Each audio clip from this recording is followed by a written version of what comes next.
Hi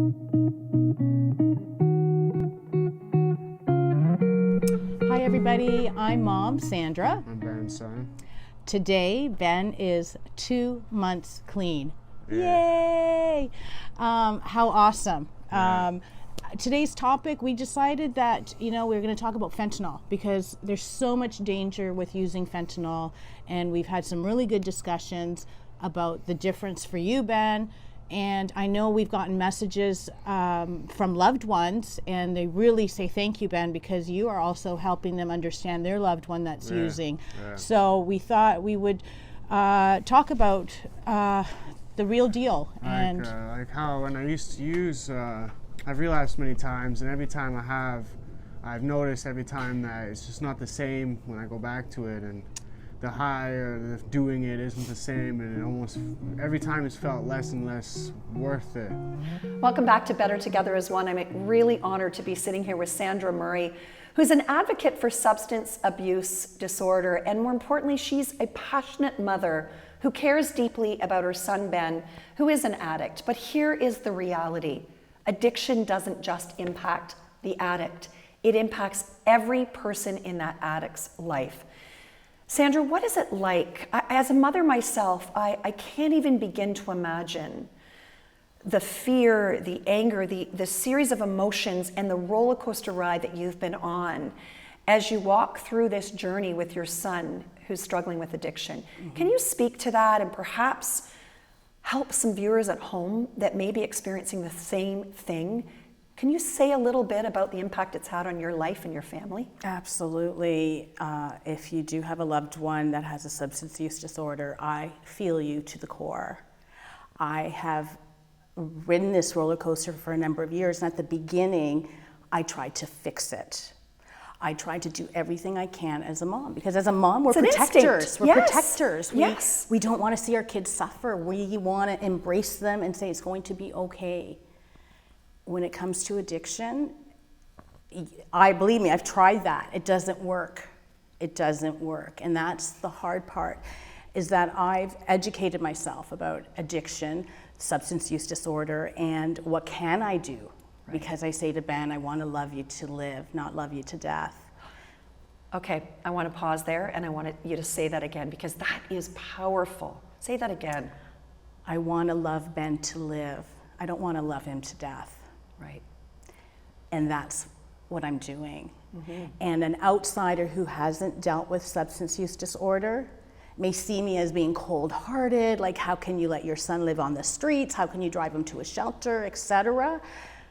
But I know that I'm doing it for myself also. That's part of my self-care. Right. And we were talking about self-care, and that is the most important thing. I am no good to Ben if I'm in a mental state that is destructive. Right.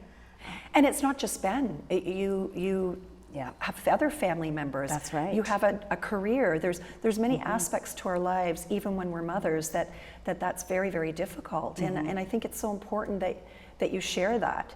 Let's talk about boundaries. I know in your videos you talk a lot about boundaries, and you did one video that really took me back, because even Ben, as an addict, said right to the camera, keep your boundaries. Yes. Tell us about that, because I'm sure when he's using, he doesn't think that. No. It's a totally different story. Right. And I feel blessed because Ben and I do have a good relationship, and it did not happen overnight. Mm-hmm. I worked hard. I worked hard because I know I can't control Ben and his actions. I can only control my actions.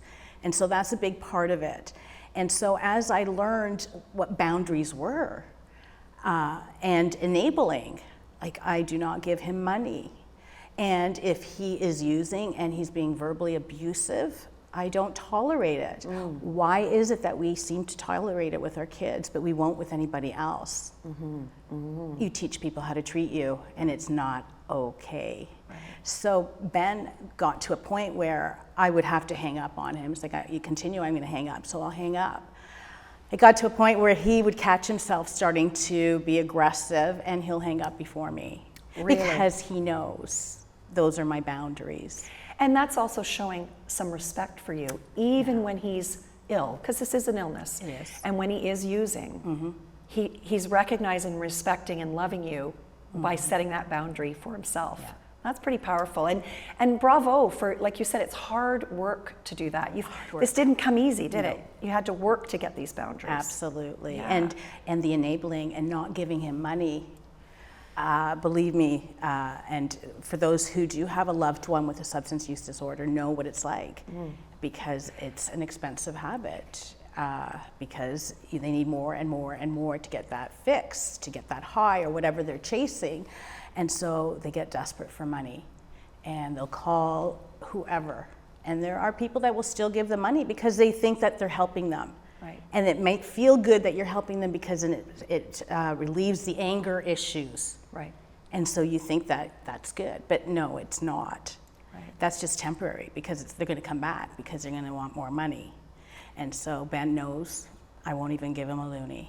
And I don't give him that loonie because I don't want that loonie to be that last fix. The end, the overdose that ends it all. Oh my goodness. And I know that you shared with me privately that you had to drop him at a shelter.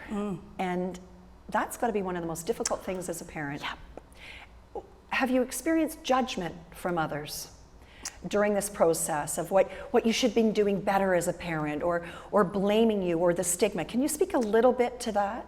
Well, it's interesting, because I think nobody has confronted me. Although I have had conversations where I've overheard someone say, well, you know, those junkies, which I hate that word, very derogatory, very disrespectful, these are human beings. Yes. It is a disease. You know, why don't they just quit? And I will be the first to say, well, you're talking about my son. That's my son you're talking about. And of course they're like shocked, because if they haven't seen the videos, you know, people have this image of what an addict looks like. Addiction does not discriminate.